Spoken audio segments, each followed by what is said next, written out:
In this third video, we'll look at different ways of exporting our audio from Garageband.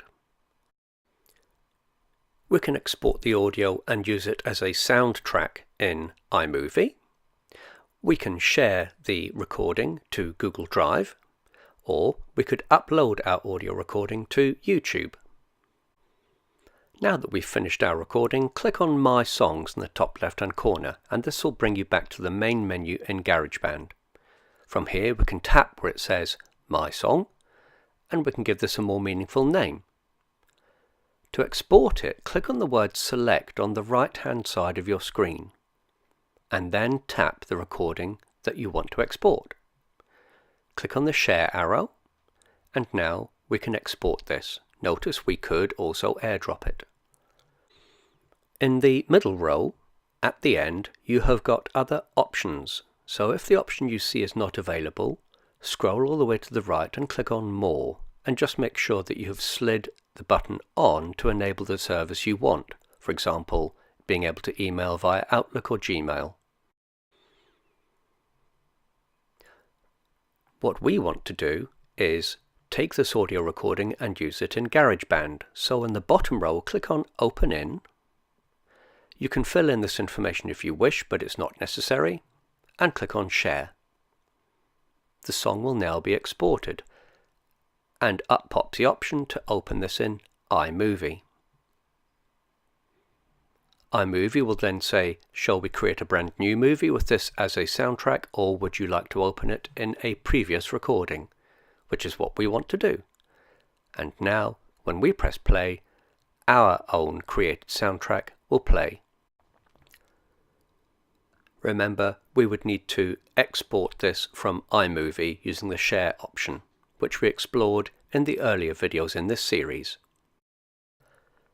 To make sure that we can upload to Google Drive, simply click on the Share arrow and slide along on the top row until you see the word More, and just make sure that you slide the option to save to Google Drive on. You should only need to do this once. Now we can click on the Share icon at the top of our Garageband screen. We can scroll along the list of icons and choose Open in Google Drive. If we haven't signed in, we will be prompted to do so, and our file will now upload straight into My Drive in Google Drive. To upload to YouTube, it is exactly the same process. Click on the Share arrow, and in the middle row of icons, choose YouTube. If you haven't logged into YouTube, you will be prompted to do so. Simply type in your username and password, and you will then be prompted to allow Garageband to access your YouTube account. Decide whether you want this audio recording to be public or not. Type in any additional information that you feel is necessary, and in the top right hand corner, click on Share.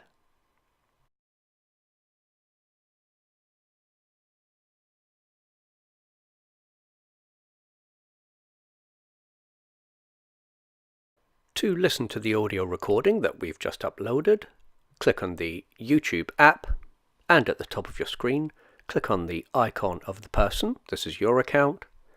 Click on My Videos, and it will list your videos and the audio recording. We can now tap in the preview window and press play to listen to our recording. We can also tap at the top of the screen and click on the white arrow, the Share arrow, pointing forwards, and copy the link. This link could then be pasted into a document, or a presentation, or embedded in Blackboard. In these last three videos, we've looked at how to create an audio recording in Garageband, how to supplement it by adding an additional track, and how to change our voice effects.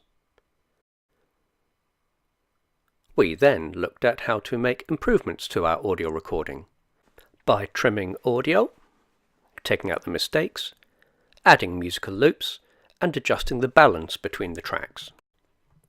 Finally, we looked at different ways of exporting audio. exporting as a soundtrack to an iMovie project, how to export our audio recording to Google Drive, and finally how to share to YouTube.